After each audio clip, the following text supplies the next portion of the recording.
In today's video, we'll be guiding you on how to sponsor someone on Cash App. So, what is to sponsor someone on Cash App? It means you can become the legal owner of the sponsored account, and the person you sponsor will be considered an authorized user of your sponsored account.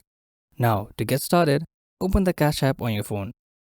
From the main screen, tap the profile icon located at the top right. This will bring you to a new screen. Scroll down and select Family Accounts. Once there, tap on Invite a Teen at the bottom. Cash App will generate a unique invite link for you. Tap Copy to save the link to your clipboard. You can then share this link with your teen through text, email, or any messaging app. Once they age between 13 and 17, set up their Cash App account. You'll be able to monitor their activity directly in real time through your Cash App.